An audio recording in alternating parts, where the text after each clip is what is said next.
Sesaat lagi Anda akan menyaksikan Apa Kabar Indonesia Malam, didukung oleh Morinaga, Morigrow. Ditreskrimsus Polda Metro Jaya membongkar kasus rumah produksi film porno di Jakarta Selatan. 120 film telah diproduksi sejak tahun 2022 lalu dengan keuntungan ratusan juta rupiah. Polisi menetapkan 5 orang sebagai tersangka.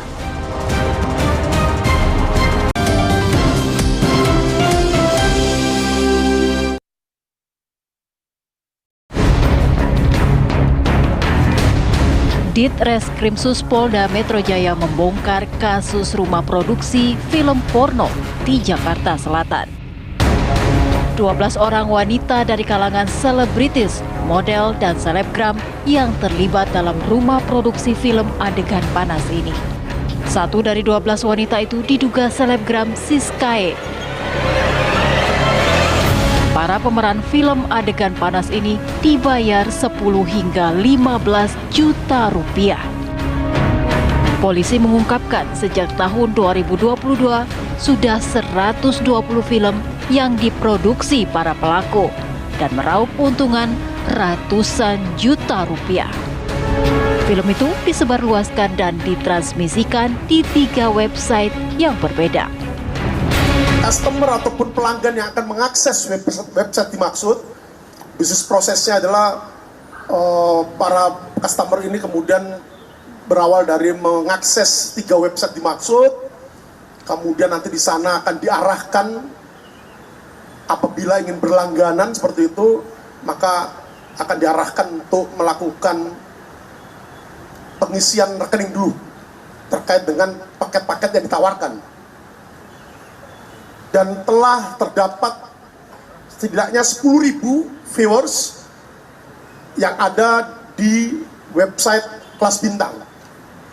Adapun jenis ataupun tarif yang ditawarkan di sini, ada yang paket berlangganan 1 hari dengan membayar Rp50.000, kemudian yang paket 1 minggu membayar Rp150.000, paket 1 bulan membayar Rp250.000, dan 1 tahun membayar Rp500.000. Jadi setelah pelanggan ini membayarkan sejumlah dana yang harus dibayarkan ketika akan berlangganan, kemudian nanti oleh admin akan diberikan username maupun password sehingga yang bersangkutan kemudian bisa mengakses semua konten film yang bermuatan asusila dimaksud. Adapun jumlah keuntungan yang telah didapatkan oleh tersangka selama kurang lebih 1 tahun beroperasi, jadi dimulai di awal tahun 2022 itu sudah sekitar 500 juta rupiah, dan telah juga diwujudkan dalam bentuk beberapa aset yang juga kita lakukan penyitaan pada saat upaya paksa penggeledahan maupun penangkapan yang dilakukan tim penyidik gabungan terhadap ke-5 orang tersangka. Polisi menetapkan 5 orang sebagai tersangka. Ke-5 tersangka ditahan di rutan Polda Metro Jaya. TV One mengabarkan.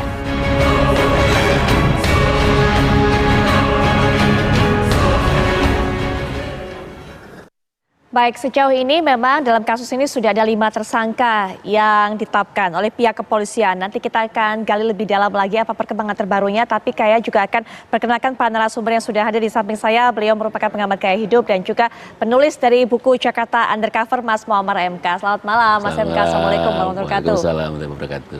Baik, dan juga untuk bisa melihat kasus ini dari sisi hukum pidana sudah hadir Mas Heri Firmansyah selaku ahli hukum pidana. Assalamualaikum warahmatullahi wabarakatuh. Selamat malam, Mas Heri. Waalaikumsalam warahmatullahi wabarakatuh. Selamat malam, Mbak Putri. Baik, selain Mas Heri, Mas MK, kita juga akan terhubung dengan pihak kepolisian. Sudah hadir secara daring Kombes Pol Ade Safri Simanjuntak selaku Dirkrimsus Polda Metro Jaya. Selamat malam, Pak Ade.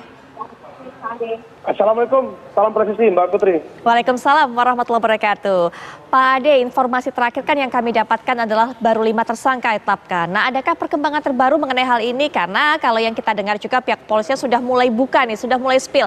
Siapa saja para selebgram ataupun juga selebriti yang sudah terlibat dalam pembuatan film porno ini, Pak Ade?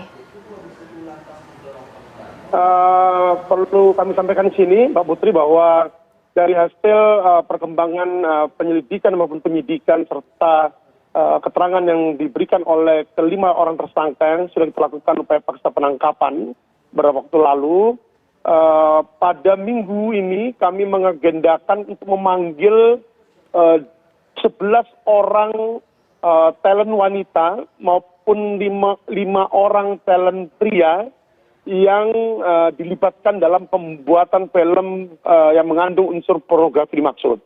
Kita jadwalkan pemeriksaan nanti di hari Jumat, dan setelah itu nanti kita akan lakukan gelar perkara apakah ada potensi penetapan tersangka lain di luar dari 5 orang tersangka yang sudah kita tetapkan dan kita lakukan penangkapan dan penahanan yang saat ini ditahan di rutan Polda Metro Jaya. Adapun ke 11 talent wanita maupun ke 5 orang talent pria ini dilibatkan dalam pembuatan film sebagai talentnya, seperti itu. Dan kita akan memintai keterangan dari masing-masing talent tersebut terkait dengan unsur delik atas pertujuan dirinya menjadi objek atau model yang mengandung unsur atau muatan pornografi. Seperti itu. Kemudian yang kedua, kami juga telah melayangkan surat ke Kominfo untuk memohon pemblokiran 3 website, yaitu https Kasbintang, Toge Film maupun Bosinema, yang mana dari 3 website dimaksud ditransmisikan, didistribusikan maupun dapat diaksesnya konten-konten ataupun informasi maupun dokumen elektronik yang bermuatan asusila ataupun yang mengandung unsur pornografi. Dan kami juga telah melakukan membuat surat ke bank-bank terkait untuk memohonkan blokir rekening dari semua rekening penampung yang ada kaitannya dengan dugaan tindak pidana yang terjadi. Seperti itu, Mbak. Baik, Pak Ade mengatakan ada 11 talent wanita, ada 5 orang talent pria. Bagaimana caranya rumah produksi ini menggait talent-talent tersebut? Apakah memang mereka saling kenal? Apakah kemudian talent-talent tersebut karena mau sama mau atau seperti apa, Pak? Ya, jadi dalam merekrut talent-talentnya yang dilibatkan dalam pembuatan film yang mengandung unsur ataupun muatan pornografi ini, tersangka I yang merupakan sutradara maupun produser, termasuk pemilik dan yang mengelola serta menguasai akun website 3 website dimaksud, itu mendapatkan talent-talentnya dari jaringan yang sudah terbentuk di antara mereka. Seperti itu yang pertama. Kemudian yang kedua, tersangka I ini juga mencari talent ini dari pantauan medsos yang dia lakukan untuk kemudian mendekati calon targetnya, seperti itu, Mbak. Baik, sehingga kemudian ditawari kerjasama, begitu ya Pak? Ditawari untuk bisa terlibat dalam pembuatan film ini. Itu yang dilakukan oleh pihak produser ataupun juga dari pihak pemilik dari rumah produksi ini. Nah, bayarannya kan kalau yang kami dapatkan, keterangannya yang sudah beredar di media, itu per orang mendapatkan 10 juta sampai 15 juta per sekali syuting ataupun per film, begitu ya Pak? Kami ingin mengkonfirmasi juga mengenai hal itu, Pak Ade. Ya, betul, Mbak. Jadi kisaran biaya ataupun yang dikeluarkan oleh sutradara I atau tersangka ini untuk membayar para talentnya ini ada di kisaran harga mulai dari 10 juta sampai 15 juta. Jadi tergantung dari seberapa besar pengaruh ataupun dikenalnya talent tersebut di masyarakat, seperti itu, Mbak. Baik, Mas MK, kaget nggak sih melihat ini? Karena kalau masyarakat sih, waduh, di Indonesia ada ya produsen film dewasa, film esek-esek seperti ini. Tapi kalau Mas MK yang sudah lama mengamati undercovernya Jakarta ini bagaimana? Apakah memang sebenarnya ini sudah ada dari dulu? Kalau dari sisi isunya sih nggak kaget, karena sebenarnya industri film dewasa di Indonesia itu sudah ada dari lama gitu. Hanya memang ini soal volume sama soal besar kecilnya lah gitu ya. Kalau ini tergolong yang? Ini sebenarnya fenomena ini menjadi yang agak terkejutnya adalah karena ini rumah industri tergolong besar karena 120 judul itu lumayan besar dengan durasi 1 jam 1,5 jam. Cuman kenapa pertanyaannya kemudian kenapa modus operandi marketingnya jadi jadul gitu? Karena Jadulnya gini, di mana, Mas Hendra? karena gini, rata-rata kan gini, ini kan dia dari sisi modus operandi itu semacam dia kayak copy paste aja dari situs-situs porno yang ada di dunia lah ya gitu ya. Dia buka kanal, ini berani loh, hitungannya berani, ya. Buka kanal sendiri, terus dia diposting di kanalnya itu dengan apa ya, dengan memperlakukan sistem keanggotaan kan, seminggu langganan sekian, sebulan langganan sekian, setahun langganan sekian, dan menurut dari hitungan langganan itu juga termasuk murah sebenarnya kalau dibandingkan dengan misalnya perbandingannya kita bandingin misalnya dengan situs-situs porno yang ada di Amerika misalnya gitu. Ini jauh harganya gitu. Nah, saya sih sebenarnya nggak begitu khawatir dengan yang ini.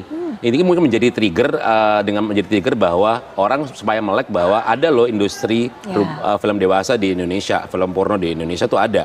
Jadi jangan nggak orang biar melek juga gitu. Yang justru yang membuat saya khawatir adalah dan ini masif adalah bagaimana sebenarnya kreator mandiri sebenarnya. Kreator mandiri itu nggak perlu sutradara, nggak perlu modal besar, dia hanya berani modal dirinya sendiri, kemudian masuk ke ranah-ranah apa yang saya sebut sebagai bisa itu web, bisa itu platform atau apps gitu. Dan mungkin nanti dari pihak kepolisian pasti sudah mencium bau inilah, ada misalnya beberapa apps lokal gitu ya. Kita nggak tahu pakai server mana ya, tapi intinya tuh lokal, bagaimana dia dengan modus sedemikian rupa kreator ini live sex streaming ya. Banyak ya Mas seperti itu ya. Apa yang ditampilkan pada saat kemudian live sex streaming itu kalau 3 konten pastikan gitu, karena misalnya itu benar-benar orang Indonesia, perempuan orang Indonesia, sama dengan ini kontennya benar-benar video porno juga gitu. Tapi itu live ya. Dia ada 2 cara. Dia bisa jualan live streamingnya, sex live streamingnya dengan konten dewasa yang melibatkan unsur ketelanjangan digital gitu ya, genital maksudnya seperti itu. Sampai yang sifatnya itu jual video gitu, video porno. Itu kebagi 2 mereka dalam ini yang sebenarnya lebih masif menurut saya. Ini lebih masif karena dia tidak, SDM-nya kan nggak perlu banyak, jadi setiap orang bisa dan kalau yang saya perhatikan selama ini, ya kita belajar dari kasus misalnya bagaimana dulu ada kasus OnlyFans, itu kan kreator mandiri kan gitu. Betul. Ini yang lebih apa ya, lebih membahayakan gitu. Kalau yang kasus video porno Jakarta Selatan nanti kita sebutnya gitu, ini partai besar istilahnya, jadi. Dan kebetulan pakai modus yang jadul menurut saya gitu, karena ranahnya bukan pasar gelap gitu, jadi lumayan gampang dicium gitu. Memang terendus. Iya, Nah, Pak Ade nanti mungkin juga bisa diberikan tanggapan, ternyata kalau Mas MK membuka sebenarnya ada hal juga yang perlu dikhawatirkan, begitu banyaknya kreator mandiri mengenai hal ini. Adakah kemudian penemuan ini bisa menjadi trigger pihak kepolisian untuk juga mencari mengendus para kreator mandiri ini, tapi nanti Pak Ade, Mas Heri juga bisa berikan pandangan bagaimana langkah pihak kepolisian hingga saat ini, bahkan dilakukan juga pemblokiran rekening tentunya. Tapi nanti kita akan lanjutkan setelah jeda, kami segera kembali.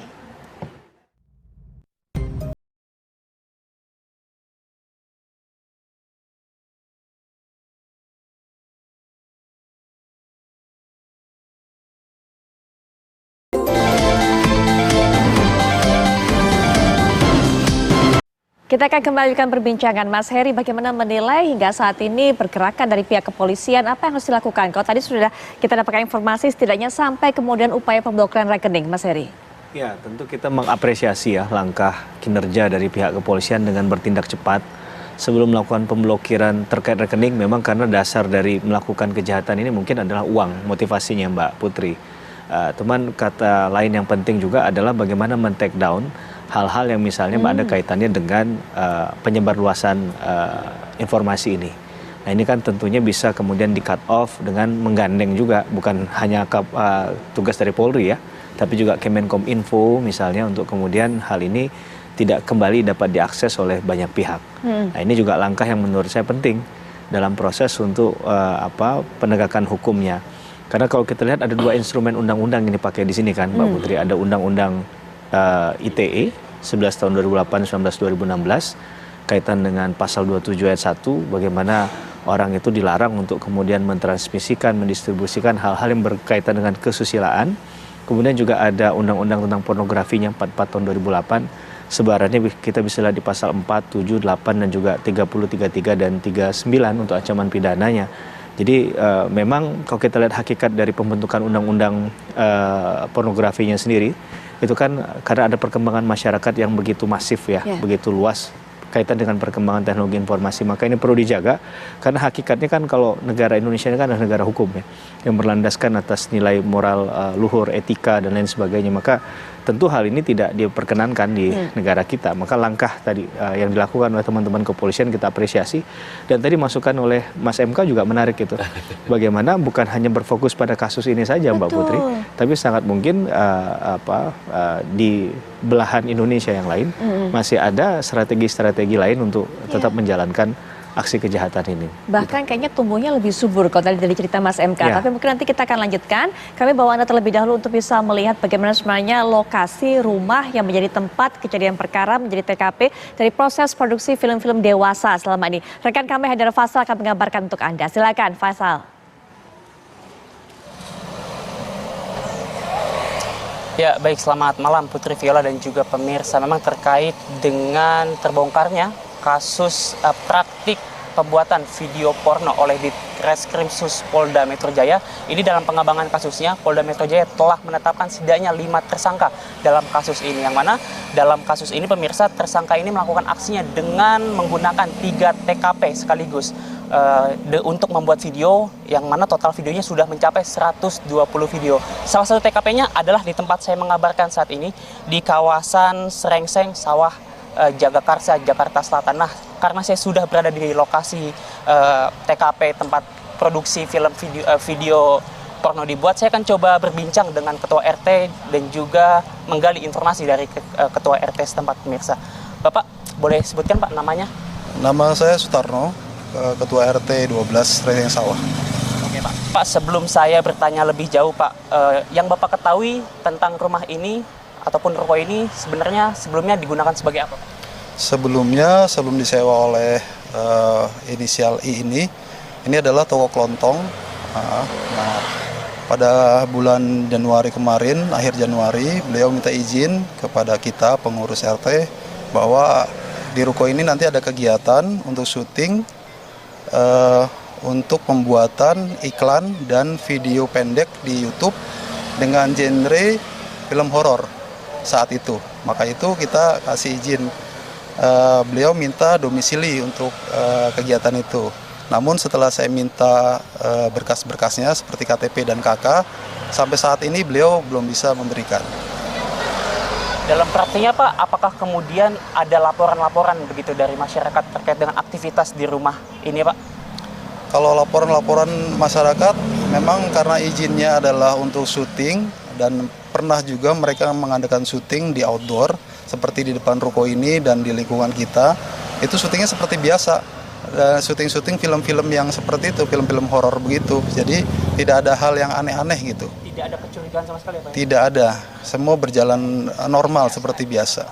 Lalu pertama kali Bapak mengetahui bahwa ternyata rumah ini dijadikan sebagai produksi video porno, bagaimana Pak itu kemudian? Saya sangat terkejut sekali ya, sangat kaget karena tidak menyangka gitu. Awalnya izinnya seperti itu, kok dijadikan hal seperti ini.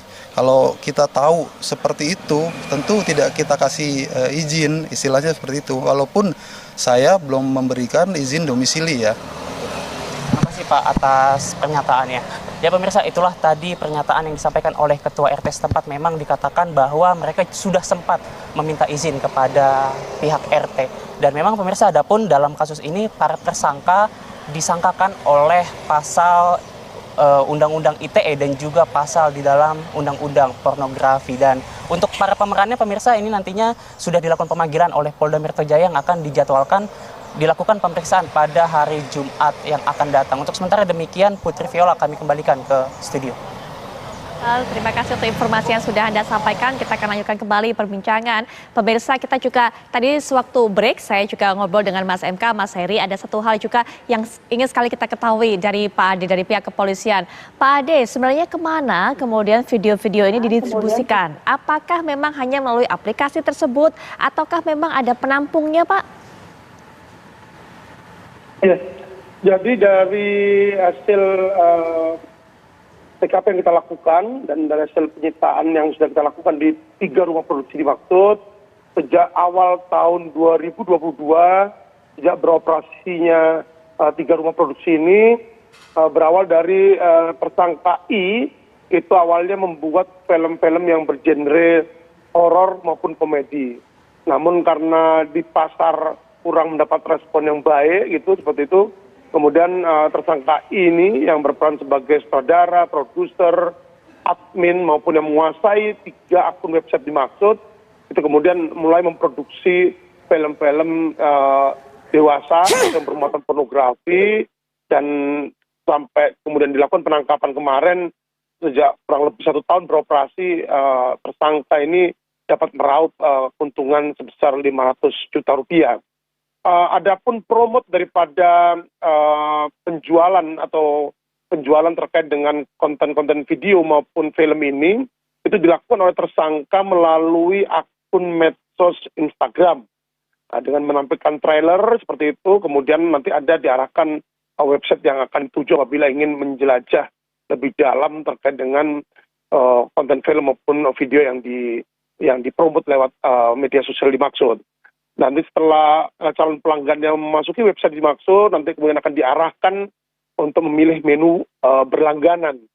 Dari situ kemudian dari berlangganan itu akan diberikan lagi menu untuk pilihan paketnya. Ini terkait dengan sejumlah uang yang harus dibayarkan untuk berlangganan, baik itu 1 hari, 7 hari, 1 bulan, 3 bulan maupun setahun dengan tarif yang berbeda seperti itu, Mbak. Dan nanti akan kemudian diberikan oleh tersangka ini username maupun password kepada calon pelanggan yang sudah membayar ke rekening yang 7 tadi untuk bisa kemudian mengakses seluruh film maupun video yang diunggah atau ditransmisikan di website dimaksud. Seperti itu, Mbak. Jadi sejauh ini hasil penelusuran polisi, film-film tersebut hanya bisa dinikmati oleh mereka para pelanggan melalui akses di situs ataupun juga di website. Nah, Mas MK, kalau kita lihat jumlah produksinya 120 film selama setahun, kan cukup banyak ini, Mas. Apalagi durasinya masing-masing film 1 jam sampai 1,5 jam, Mas MK. Ya, ini agak menarik, ini menjadi fakta menarik juga gitu. Artinya untuk ukuran, makanya saya bilang ini kan PH dengan partai besar gitu. Artinya dalam kurun waktu setahun bisa memproduksi film 120 film dengan durasi 1 jam sampai 1,5 jam. Karena setahu saya ya, bikin film biasa aja susah, apalagi ini bikin film tersusah, film porno gitu, yang adegannya itu dari berbagai sumber gitu ya, bahkan cita-cita orang-orang yang terlibat di dalam itu, misalnya kelas dunianya gitu, 1 scene aja bisa makan 5 sampai 6 jam, bahkan ya gitu. Makanya untuk ukuran saya bilang partai besar ya ajaib gitu. Apakah ini murni misalnya durasi 1 jam sampai 1,5 jam itu adegan yang melibatkan urusan genital itu cuman 15 menit, selebihnya adalah storytelling, saya nggak tahu kan gitu. Apakah seperti apa gitu. Karena kalau ya ini agak menarik juga karena juga apalagi misalnya tadi ada persoalan misalnya satu judul film para pemerannya dibayar 10 sampai 15 juta. Ini angka yang maaf banget kalau di industri film dewasa itu murah banget gitu. Ya misalnya dibandingkan dengan misalnya gini lah, ada beberapa kreator mandiri yang kemudian menjual video pornonya di beberapa platform gitu ya, itu misalnya satu video durasi 10 menit aja gitu, 5 sampai 10 menit aja bisa ngejual dari $10, $20, $30 gitu. Bahkan ada yang hitungannya kalau di beberapa situs porno besar gitu ya, itu misalnya hitungannya udah per mile gitu kan. Per mile-nya itu udah hitungan misalnya kurang dari $1 sih, tapi udah 0,60 sampai 0,60 gitu. Jadi pertanyaan-pertanyaan ini yang kemudian juga agak menjadi apa ya, menjadi semacam keingintahuan juga gitu. Bener nggak sih ini 120 film? Nah, gitu? itu mungkin Pak Ade yang bisa jawab. Pak Ade, Mas MK bertanya, bener nggak sih 120 film? Apakah kemudian dalam setiap film itu justru lebih banyak cerita dramanya, atau sebenarnya berapa persentase? Ada adegan-adegan mesum seperti itu, atau adegan panas seperti itu, Pak Ade? Oke, jadi betul bahwa hasil penyelidikan dan penyidikan yang kita lakukan maupun dari hasil penyitaan sejumlah barang bukti yang kita lakukan penyitaan di 3 rumah produksi, memang benar bahwa 120 film telah diproduksi dan masing-masing film tersebut variasi tadi apa yang disampaikan betul bahwa tidak full dalam video tersebut yang terkait dengan hubungan antar lawan jenis, tapi juga ada cerita yang mengantar adegan-adegan yang bermuatan pornografi dimaksud. Baik, Pak Ade, tadi Mas MK sudah menjelaskan juga bahwa sebenarnya banyak loh kreator mandiri. Nah, ini akan menjadi sasaran dari pihak kepolisian nggak? Akankah ada patroli cyber mengenai hal ini, Pak Ade? Patroli cyber, kami punya cyber troop, pasukan langit di sini, yang kami akan memantau semua ruang udara kita agar tetap bersih, bertanggung jawab. Dan tadi apa yang disampaikan, kami mengendus ada modus terkait dengan live streaming, ini benar dan ini sudah masuk dalam sasaran penyelidikan kita dan nanti akan kita update hasilnya, Mbak. Seperti Baik. Ya, terakhir sekali Mas Heri, siapa sebenarnya yang bisa bertanggung jawab? Apakah kemudian para pemerannya juga bisa ikut bertanggung jawab dalam kasus ini? Mungkin singkat. Ya, kalau tadi kita sudah sebutkan pasal-pasalnya, saya rasa itu juga dapat dijerat ya, karena berkaitan dengan undang-undang pornografi ini kan bicara bukan hanya orang yang melakukan, tapi juga yang memfasilitasi, memberikan bujuk rayu, sehingga ini sudah pertanggungjawaban pidananya juga luas, Mbak Putri, tergantung dengan perannya masing-masing. Nah, dalam pendistribusian kan masing-masing pasti punya peran. Nah, itu yang kemudian dikenakan pertanggungjawaban pidananya. Baik. Begitu, Mbak Putri. Ya, Mas Heri masih bersama saya. Nanti setelah jeda kita juga akan bahas kasus mengenai Rafael Alun. Tapi Mas MK terima kasih sudah hadir memberikan cerita mengenai hal ini juga kepada kita. Pak Ade juga terima kasih ya Pak sudah memberikan bagaimana perkembangan proses penyidikan yang dilangsungkan oleh pihak kepolisian. Nanti kita akan terus tunggu bagaimana pemeriksaan di hari Jumat ya Pak ya. Kita nantikan bersama. Selamat malam Pak Ade, selamat bertugas kembali.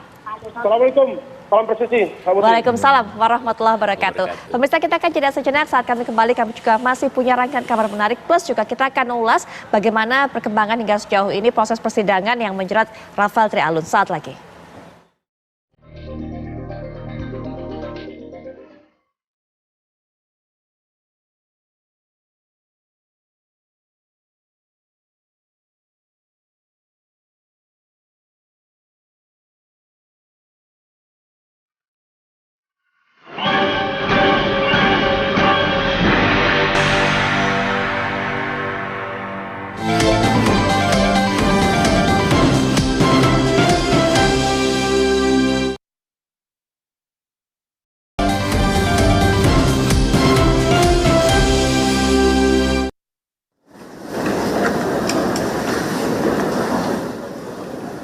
Mantan pejabat Ditjen Pajak Kementerian Keuangan Rafael Alun Trisambodo telah menjalani 2 kali sidang kasus gratifikasi dan tindak pidana pencucian uang (TPPU). Dalam sidang perdana di Pengadilan Tindak Pidana Korupsi Tipikor di Jakarta Pusat, Rafael Alun didakwa menerima gratifikasi sebesar 16,6 miliar rupiah. Rafael didakwa melakukan tindak pidana pencucian uang dalam 2 gelombang, yaitu dari 2003 hingga 2010 sebesar 31,7 miliar rupiah. Dan periode 2011 hingga 2023 sebesar 26 miliar rupiah, 2 juta dolar Singapura, dan 937 ribu dolar Amerika Serikat. Sidang lanjutan kasus dugaan korupsi mantan pejabat Ditjen Pajak Kementerian Keuangan Rafael Alun Trisambodo digelar pada 6 September 2023 dengan agenda pembacaan nota keberatan atau eksepsi. Tim penasehat hukum Rafael meminta majelis hakim membebaskan dari dakwaan kasus dugaan gratifikasi dan tindak pidana pencucian uang. Permohonan itu disampaikan karena tim penasehat hukum menganggap dakwaan jaksa KPK cacat dan tidak cermat. Berdasarkan segenap uraian di atas, maka proses pidana terhadap PNS sebagai ASN yang dianggap melanggar tugas dan kewajibannya adalah bersifat prematur karena seharusnya sifat melawan hukum terhadap terdakwa yang merupakan PNS selaku ASN adalah wewenang mutlak atau absolut dari Badan Peradilan Tata Usaha Negara. Dengan demikian, penuntutan terhadap terdakwa yang diduga melakukan tindakan yang berlawanan dengan tugas dan kewajibannya, namun tanpa didahului dengan pengujian oleh Badan Peradilan Tata Usaha Negara, beralasan hukum untuk dinyatakan tidak dapat diterima. Selain itu, penasihat hukum Rafael Alun juga meminta aset yang disita dikembalikan kepada Rafael Alun. Dari Jakarta, Yohana Gabriela, Syahrul Hidayat, TV One mengabarkan. Baik pemirsa, Mas Heri masih juga bersama saya di sini untuk bisa menganalisa lebih lanjut lagi perkembangan dari kasus Rafael Alun Trisambodo, di mana besok juga akan berlangsung proses persidangannya lebih lanjut. Kita juga akan lihat bagaimana perjalanan kasus ini, di mana Rafael Alun mantan Ditjen Pajak Kemenkyu resmi dijadikan sebagai tersangka oleh KPK 30 Maret lalu. Kita lihat juga Mas Heri, ini adalah perjalanan kasus hukum Rafael Alun. 22 Februari menjadi sorotan karena putranya Mario Dendi menganiaya David Ozora, dan juga publik menyorot harta kekayaan 56 miliar rupiah Rafael Alun sebagai pejabat Ditjen Pajak. Ini kita lihat, ini adalah kasus yang membuat Rafael Alun tersangkut dan juga panjang rentetannya hingga saat ini, bahkan juga dimiskinkan. Kemudian kita lihat lagi 23 Februari, 24 Februari Anda bisa melihat juga pemirsa, Rafael Alun diperiksa Inspektorat Jenderal Kementerian Keuangan, dan 24 Februari Menteri Keuangan Sri Mulyani kemudian mencopot Rafael Alun dari jabatannya. Apa yang diperbuat oleh anak Rafael Alun ternyata Mas Heri ini menimbulkan kehebohan dan juga banyak sekali efeknya, Mas Heri. Ya, Saya rasa kalau tadi juga kita melihat dari prolog sebelum kita di dalam diskusi ini, pastikan kuasa hukum berusaha untuk melakukan pembelaan diri ya. Padahal kalau kita tarik lagi ke belakang, kasus Mario Dandi kemudian berkaitan dengan Rafael Alun ini, saya rasa bukanlah waktu yang singkat, Mbak Putri. Dan sudah dipastikan benar bahwa oleh penyidik bahwa ini memang ada kaitannya dengan tindak pidana. Baik itu tindak pidana katakanlah yang berkaitan mungkin TPPU-nya juga coba digali, dan juga tindak pidana yang berkaitan dengan mungkin saja kerugian keuangan negaranya. Nah, jadi dalam hal ini apa yang menjadi dalil oleh kuasa hukum menurut saya sejauh ini berupaya untuk kemudian mengeliminasi apa yang sudah disampaikan dalam dakwaan oleh jaksa penuntut umum. Tapi kalau kita melihat dari katakanlah proses dari awal, saya rasa ini memang patut untuk dijalankan, karena kalau bicara dalam konteks putusan kan ada putusan selah. Nah, putusan selah kalau eksepsinya diterima maka berhenti di situ kasusnya. Tapi kalau ternyata hakim meminta untuk kemudian proses pembuktian dijalankan, dan biasa umumnya hakim akan lebih nyaman pada konteks ini, maka ini akan dibuktikan selanjutnya. Tidak berhenti hanya dalam katakanlah dalil bahwa ini bukan bagian dari kompetensi dari persidangan yang dijalankan sekarang, karena coba ditarik ke ranah PT UN tadi kan kalau kita dengar dari pembelaan dari tim kuasa hukum. Jadi saya rasa ini sudah langkah tepat untuk mengujinya dalam persidangan. Begitu. Baik, nah kita juga akan lihat bagaimana kemudian pernyataan dari Menteri Keuangan setelah melihat kasus ini, memberikan tindakan langsung, responnya begitu cepat, dan juga bahkan mencopot Rafael Alun dari jabatannya. Dalam rangka untuk Kementerian Keuangan mampu melakukan pemeriksaan, maka mulai hari ini Saudara RAT saya minta untuk dicopot dari tugas dan jabatannya. Dasar pencopotan dari jabatan struktural adalah pasal 31 ayat 1 PP 94 tahun 2021 mengenai disiplin pegawai negeri sipil. Saya minta agar seluruh proses pemeriksaan dilakukan secara detail dan teliti hingga kemudian bisa menetapkan tingkat hukuman disiplin yang kami dapat tetapkan.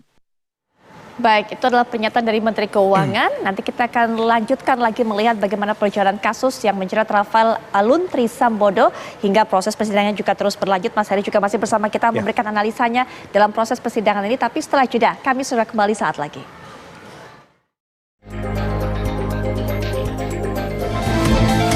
Kalau ada calon pemimpin yang punya rekam jejak memperalat agama untuk kepentingan politiknya, jangan dipilih. Saksikan catatan demokrasi malam ini live di TV One. Angkut dagangan sabrek, siap. Angkut panen setrek, ndak siap. Nyeri otot, gosok balsam otot geligat. Otot siap, hasilnya mantap. Otot siap, hasil mantap.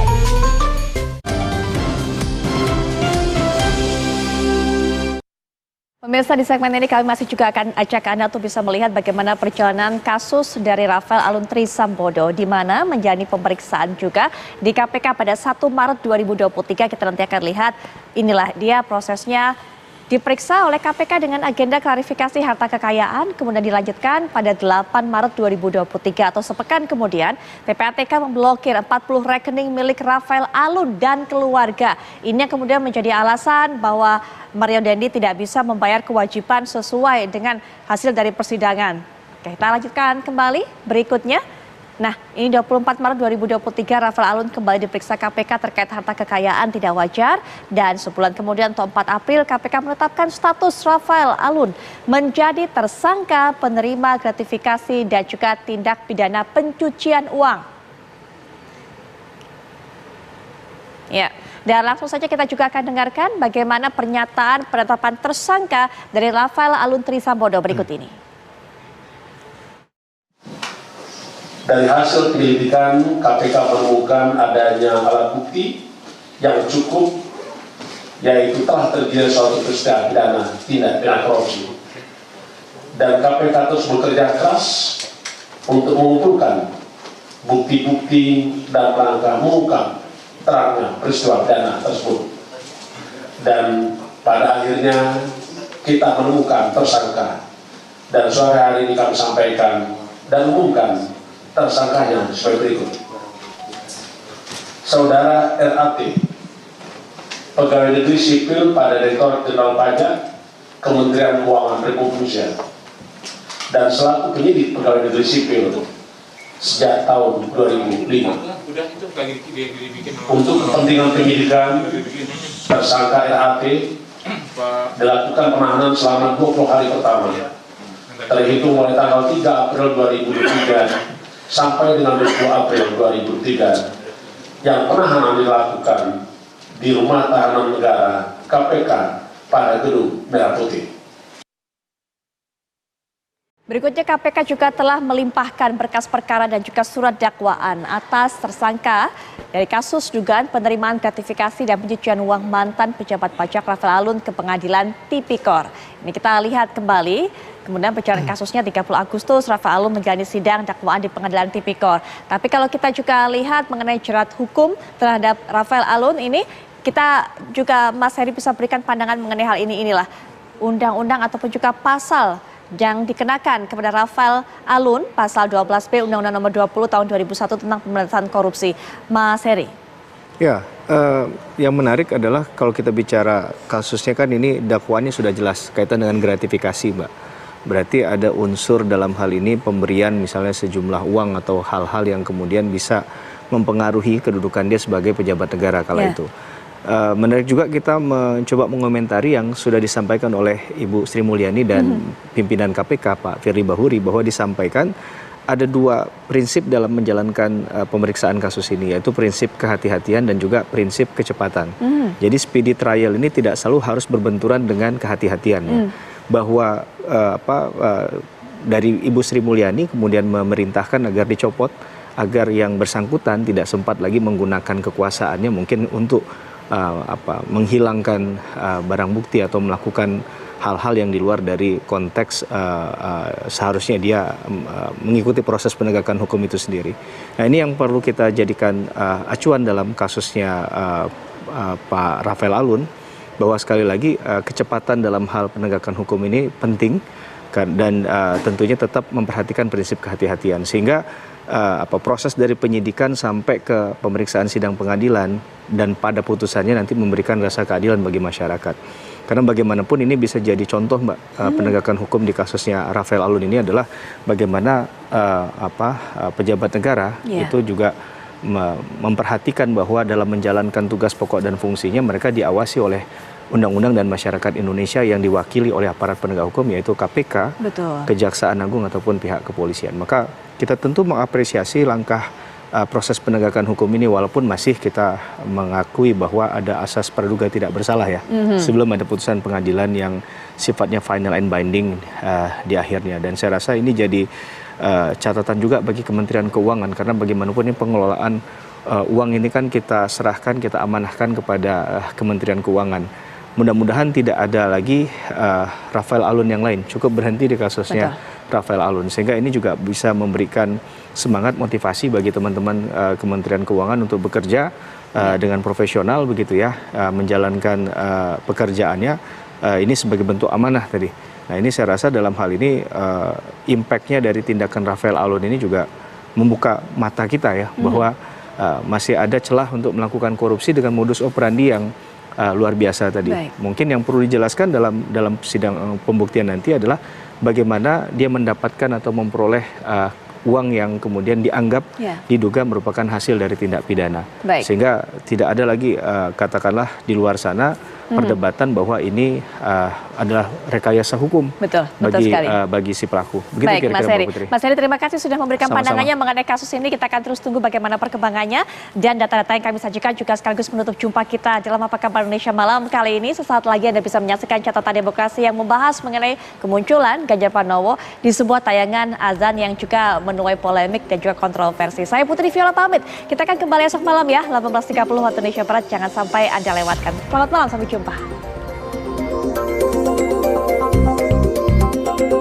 Sampai jumpa. Kalau siaran sampai malam gini, biasanya badan aku terasa capek. Supaya badan aku tetap bugar, aku selalu berusaha penuhi kecukupan cairan dan mineral tubuh. Nah, makanya aku selalu minum Le Mineral yang diambil dari sumber mata air pegunungan dengan kandungan mineral esensial seimbang yang berkualitas. Le Mineral kemasannya juga ditutup berlapis loh. Bukan cuma disegel, tapi botolnya juga keras sebelum dibuka. Bikin kita ngerasa aman, bebas dari pemalsuan. Aku tadinya nggak bisa minum banyak.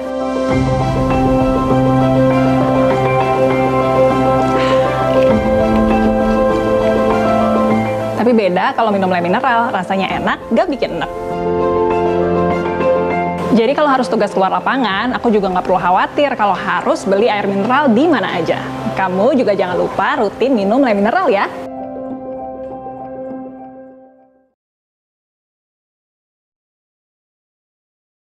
Jumpa. Kalau siaran sampai malam gini, biasanya badan aku terasa capek.